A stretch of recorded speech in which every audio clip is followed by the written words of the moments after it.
In this time dedicated to the sports in the 4K Summit, the 6th edition and the first in virtual, we want to say thank you to Aten for being other year one of the main sponsors, and also to say thank you to Michael Rollet, Vice President of Innovation and Research of Aten.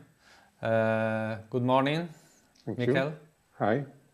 Hi. It's not the same Malaga that in virtual, but anyway, thank you very much for being here. You're welcome. Other year. Well, it's very important, you know, the sound and how to deliver all these main sport competitions to the stations, to the mobiles, to everybody in the best condition.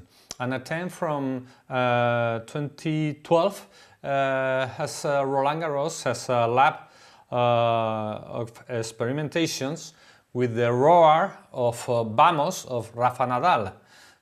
That's again this year win the Roland Garros last month. So what's new? What's new for Aten? What you have in mind? What is the new in the immersive sound, HDR, etc.? What do you have in mind right now, Michael? So last event with Rafa, we have another round of experimentation. So this time it was so HDR was there, static HDR this time, but with plenty of conversion. So we started from HLG to HDR10. We go from HLG to HLG. We go to HLG from SDR for some of the TVs. So we experimented some of the conversion of the HDR, and at the same time we were experimenting Atmos from Dolby with the technology of SE4. So that was also something that we were running during the 2 weeks this time on DVB-T2, DVB-S2, and also some experimentation that we did directly with France Television on OTT.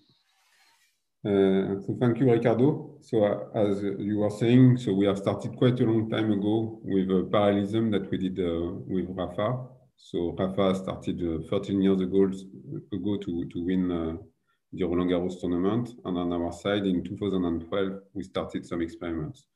So there is a common history in between what we did and what he did at the Roland Garros tournament. So I will speak about immersive audio and video experiences and try to promote that during this talk. So the talk will be like this. So I will speak about HDR plus NGA basics. Then I will speak about only HDR workflows that we did at the French Open tournament. And then to add on top of HDR, we have added NGA, so for next generation audio. That was quite important as well to improve the benefit of HDR and to have something that is even more immersive than today. And the last point, I will try to give you some thoughts about what could be the future. So we have new codecs arriving, and I believe this is the way to go for 8K deployments. So probably that will be also our next playground will be on new codec plus 8K at Roland Garros. So in 2013, we started by the first experiment with HEVC. So it was only in 720p, so not even HD, so it was less than that, but we were trying that on various, let's say, supports. So Dash was used for the very first time, and MPEG-2 TS for broadcast was also used. And then in 2014, we started to move to UHD, but without HDR. We did the same in 2015 without HDR. We did HDR only in file-based and to showcase what we could have with HDR in 2015. Some other experiments that we did, we have never done that at Roland Garros, was to use even more frames than what we have today. So let's consider that today is 50 FPS. With EBU and France Television, we did some trials in 100 frames per second. So even twice the number of frames that we are using today. what is quite important on top of this picture, so we are trying to improve the video, but at the same time, we want to improve also the audio. So we added next generation audio on top of UHD and HDR, and it is quite important in the workflow today. And I will explain what we did during this Roland Garros tournament and also the previous one. So the HDR ecosystem is quite complex. So it's a capture, it's a photo of 2018. So it has moved a bit. So let's say that HLG and PQ10 or HDR10 are supported by most of the manufacturers today. And then you have some manufacturers that support also some dynamic HDR, like HDR10 Plus and Technicolor. And the one that has more support is Dolby Vision. On the encoding side, so we have always said that we are agnostic to all of those, let's say, technology. And what we want to promote is that in the end, you will have a benefit in terms of immersivity. So you will have a better and a higher quality of experience with the best video and the best audio in the end. So in this particular case, it's only video. So the HDR workflow that we did. So in 2014 and 2015, so we were only doing SDR production. It was at this period of time quite challenging because it was the first time that we were using 4 quadrants. That was the input of the Titan. Titan is our encoder. We were distributing that to some TVs, but at this period of time, these particular TVs didn't have a single HDMI connection. So we had to add 4 HDMI connections. So that was the first trials that we did with a bitrate that was a bit higher, so 30 megabits in this particular case. Then we moved to some HDR production with some of, let's say, promises from HLG10. HLG10 is coming from BBC and NHK. It has, let's say, something that is similar to what we are doing for SDR 709. The workflow is similar. The benefit is that you will get HDR on top of it.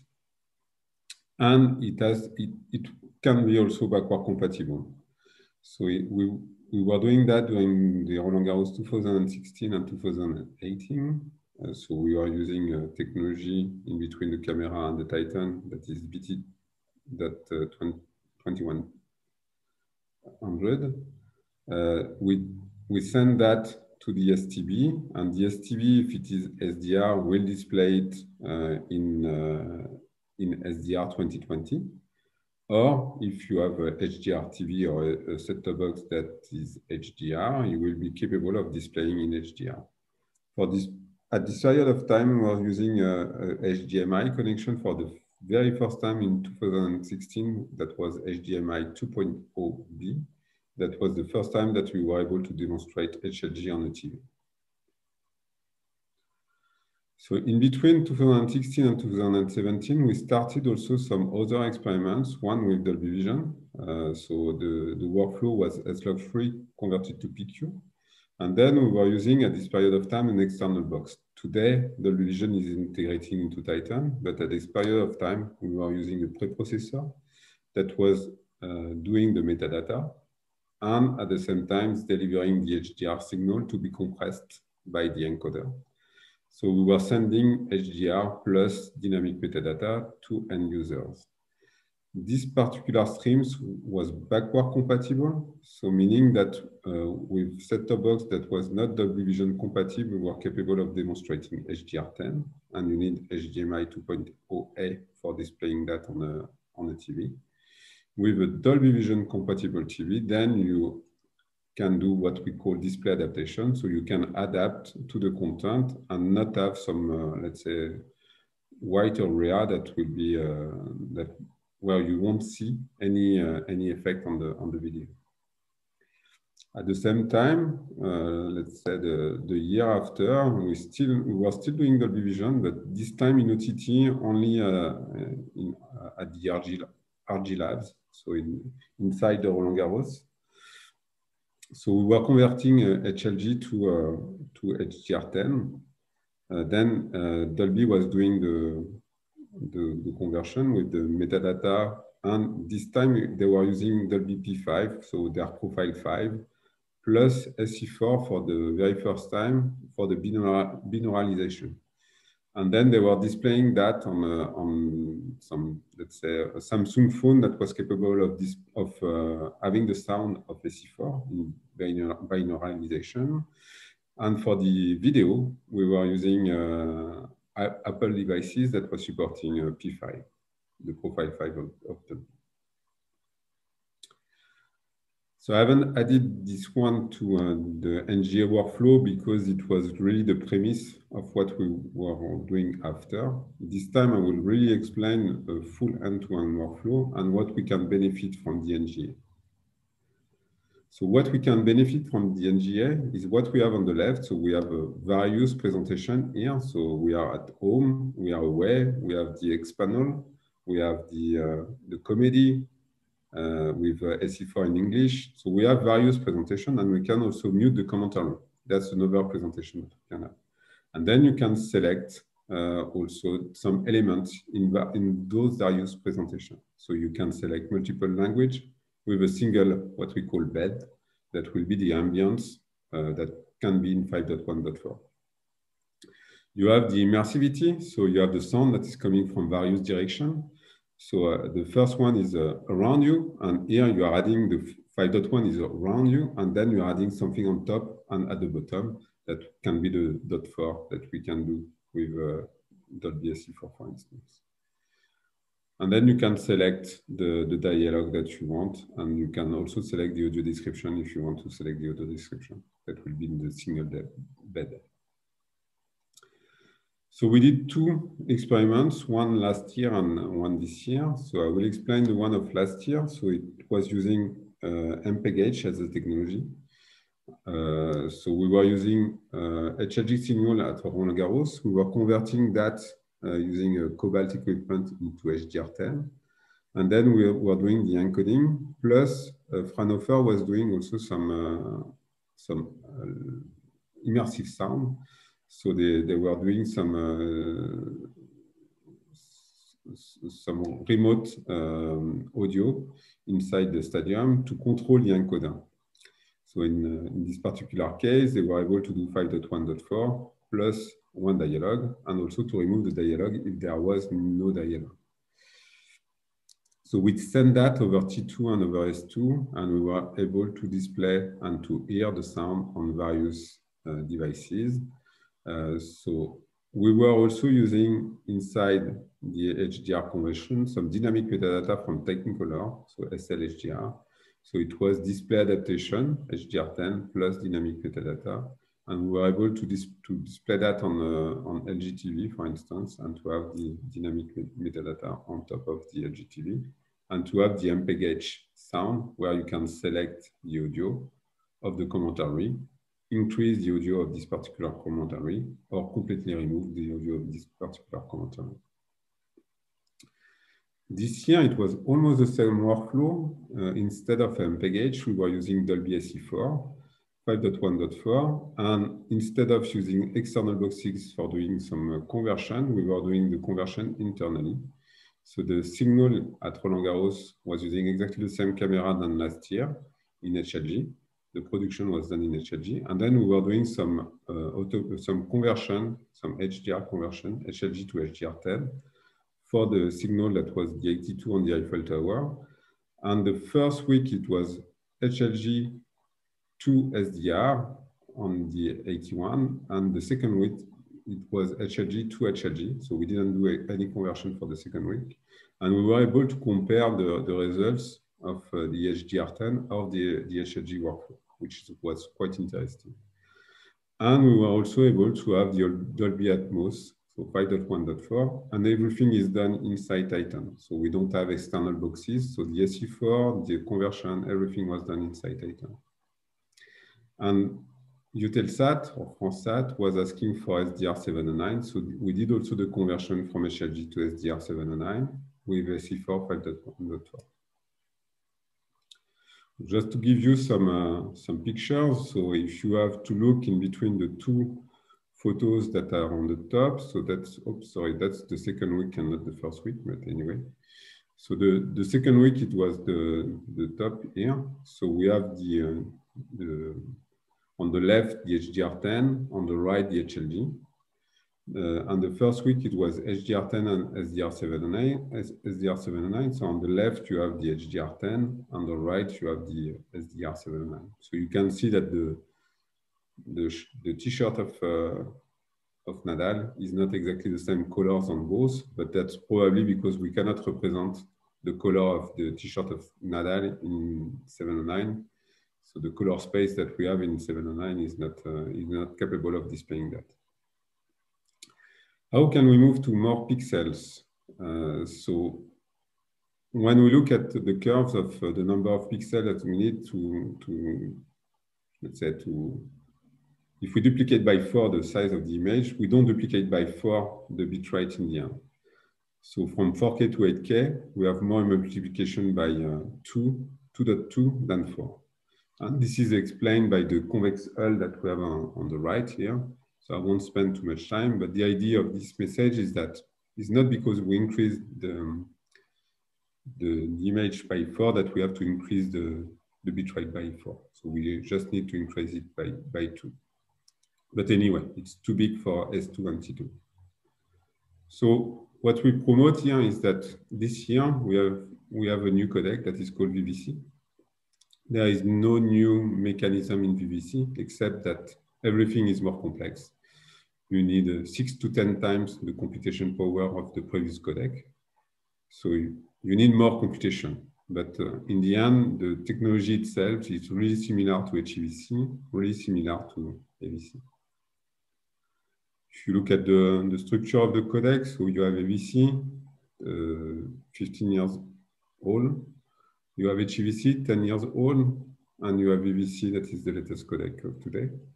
So you can see that on the Eiffel Tower, you have smaller blocks when you go to the contours of the Eiffel Tower. The same applies to the others, but you see that you have a larger block when you go to VVC compared to the others.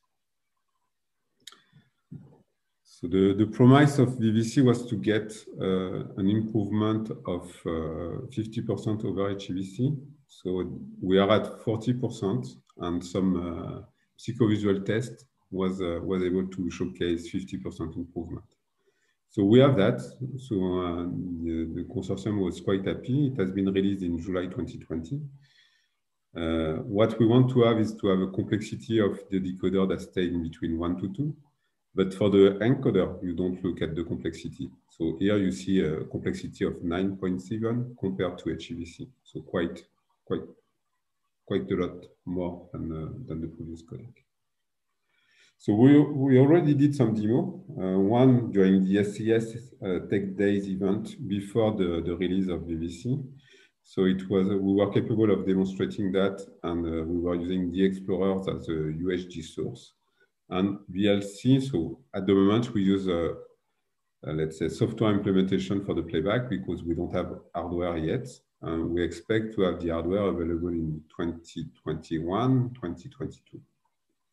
We did the first OTT demo, and we are planning to launch a new channel soon with the Explorers. So we will have a demo running with the Explorers with the latest release now. So that's all for my presentation. So the idea was to showcase what we will do probably in the future at the Roland Garros tournament. And that's quite important to see that everything is moving. So HDR will stay, NGA will stay, but for the compression efficiency, we need a new codec for doing 8K, or at least for broadcasting 8K. That's where we believe VVC will be used. So that's all for my presentation. Merci beaucoup, Michael. In a moment, we'll see one of your partners, Dolby, talk about new things, etc. But before, I want to ask you two things. How's your vision about the ecosystem of 4K, HDR, and 8K for 2024 with the Olympic Games in Paris? I think that is a very important moment for get that all the ecosystem, the 4K, the ultra high definitions, HDR, etc., will be okay for the consumers. Because you also said, you talk about immersive, etc., that the consumers can personalize it to get more immersive, accessible, but a lot of consumers, we don't know to work with the menu to get all that advanced, that all the technique, the 4K, etc., give us. How your vision as Vice President of ATENF of Research and Innovation for 3 years ahead? So to me, 8K is coming with the new codec, because otherwise the bandwidth will be too high. There is also something that I really believe is that for doing 8K in the future, we probably need to also change the way we are doing codec in the sense that at the moment we don't use that much artificial intelligence for doing our own codec. And we will more and more use that because the complexity of the codec itself is becoming so high that we need to use AI. So combining AI plus VVC, you will have really nice bandwidth saving in the end. And to me, that's the way to go to get a bandwidth that is reasonable, because today 8K is coming at 80 megabits per second. I don't think this is the way to go for promoting 8K, but if we can achieve 40 megabits or let's say 50 megabits per second, it's more reasonable for an event like the Olympic Games in 2024. So really, I think this is the way to go, is to use the newest technology for that. And this particular new technology also will benefit to 4K, because if we have 8K, it's always benefiting to the, let's say, it will be old at this period of time, 4K, but everybody will use 4K. So 4K at, let's say, less than 10 megabits per second is really reasonable. So with VVC, we can achieve that at the same time.